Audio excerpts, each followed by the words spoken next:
ಎಲ್ಲರಿಗೂ ನಮಸ್ಕಾರ. ನನ್ನ ಸಹೃದಯಿ ಯೂಟ್ಯೂಬ್ ಚಾನೆಲ್ಗೆ ನಿಮಗೆಲ್ಲರಿಗೂ ಹಾರ್ದಿಕ ಸ್ವಾಗತ. ನನ್ನ ಹೆಸರು ಸುವರ್ಣ. ಇಂದು ನಾವು ತಿಳಿಯೋಣ ಶ್ರೀಕೃಷ್ಣನ ಕೊಳಲಿನ ನಾದ, ಗೋಪಿಯರ ಭಕ್ತಿ ಮತ್ತು ರಾಸಲೀಲೆ ಬಗ್ಗೆ. ಶ್ರೀಕೃಷ್ಣ ಬೃಂದಾವನದಲ್ಲಿ ತನ್ನ ಬಾಲ್ಯವನ್ನು ಕಳೆಯುತ್ತಿದ್ದ. ಅವನು ಬಾಲ್ಯದಲ್ಲಿ ಬೃಹತ್ ಶಕ್ತಿ ಮತ್ತು ಮೋಹಕ ವ್ಯಕ್ತಿತ್ವವನ್ನು ಹೊಂದಿದ್ದ. ಕೃಷ್ಣನು ಮರದ ಕೆಳಗಡೆ ಅಥವಾ ಯಮುನಾ ತೀರದಲ್ಲಿ ಕುಳಿತು ಕೊಳಲನ್ನೂದುತ್ತಿದ್ದ. ಆ ಕೊಳಲಿನ ನಾದ ಕೇವಲ ಸಂಗೀತವಲ್ಲ, ಅದು ಆತ್ಮಗಳ ಆಮಂತ್ರಣ ಎಂಬಂತೆ ಪ್ರತಿಯೊಂದು ಜೀವಿತ ಶಕ್ತಿಗಳನ್ನು ಸ್ಪರ್ಶಿಸುತ್ತಿತ್ತು.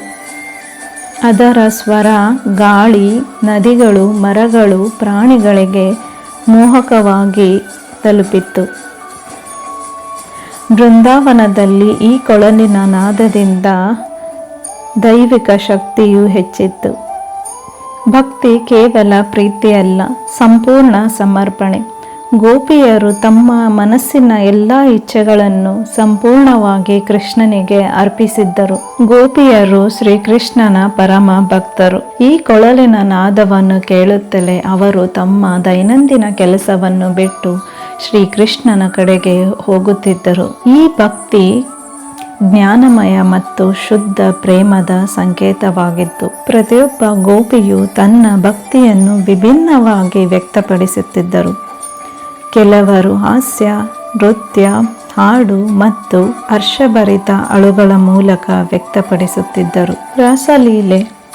ಯಮುನಾ ತೀರದಲ್ಲಿ ಶ್ರೀಕೃಷ್ಣನು ರಾಸಲೀಲೆಯನ್ನು ಪ್ರಾರಂಭಿಸಿದರು. ರಾಸಲೀಲೆ ಎಂದರೆ ಕೃಷ್ಣ ಹಾಗೂ ಗೋಪಿಯರು ವೃತ್ತಾಕಾರದಲ್ಲಿ ನಿಂತು ಮಾಡುವ ನೃತ್ಯ. ಗೋಪಿಯರು ತಮ್ಮ ಎಲ್ಲ ದುಃಖ, ಭಯ, ಶಂಕೆಗಳನ್ನು ಬಿಟ್ಟು ಶ್ರೀಕೃಷ್ಣನ ಭಕ್ತಿಯಲ್ಲಿ ಮುಳುಗುವುದು. ರಾಸಲೀಲೆಯು ಸಾಮಾನ್ಯ ನೃತ್ಯವಲ್ಲ, ಇದು ಆತ್ಮ ಮತ್ತು ಪರಮಾತ್ಮನ ಸಂಗಮದ ಸಂಕೇತ. ಈ ನೃತ್ಯವು ಕೇವಲ ಮನೋರಂಜನೆಯಲ್ಲ, ಇದು ದೇವ ಪ್ರೇಮ ಮತ್ತು ಭಕ್ತಿಯ ಸಂಕೇತವಾಗಿದೆ. ಆಶ್ಚರ್ಯ ಸಂಗತಿ ಎಂದರೆ ಪ್ರತಿ ಗೋಪಿಯ ಬಳಿಯೂ ಕೃಷ್ಣ ಇದ್ದರು. ಒಬ್ಬ ಕೃಷ್ಣ, ಅನೇಕ ರೂಪಗಳು. ಕೃಷ್ಣನ ಈ ನೃತ್ಯವು ಪ್ರಕೃತಿಯ ಗಾಳಿ, ಪಕ್ಷಿ ಹಾಗೂ ಎಲ್ಲ ಜೀವಿಗಳಲ್ಲಿಯೂ ಆನಂದವನ್ನು ಹೆಚ್ಚಿಸಿತ್ತು. ಈ ಕಥೆಯ ಆಧ್ಯಾತ್ಮಿಕ ಅರ್ಥ: ಕೊಳಲು ಖಾಲಿ ಮನಸ್ಸಿನ ಸಂಕೇತ, ಗೋಪಿಯರು ಶುದ್ಧ ಭಕ್ತಿಯ ಸಂಕೇತ. ರಾಸಲೀಲೆ ಆತ್ಮ ಪರಮಾತ್ಮನ ಸಂಯೋಗ. ಯಾರ ಮನಸ್ಸು ಸಂಪೂರ್ಣವಾಗಿ ದೇವರಲ್ಲಿ ಲೀನವಾಗಿದೆಯೋ ಅವರಿಗೆ ದೇವರು ಸದಾ ಹತ್ತಿರದಲ್ಲೇ ಇರುತ್ತಾನೆ. ಕೊಳಲಿನ ನಾದ ಇಂದಿಗೂ ಕೇಳಿಬರುತ್ತದೆ, ಆದರೆ ಕೇಳಲು ನಮ್ಮ ಹೃದಯವು ಗೋಪಿಗಳ ಹೃದಯದಷ್ಟೇ ಶುದ್ಧವಾಗಿರಬೇಕು.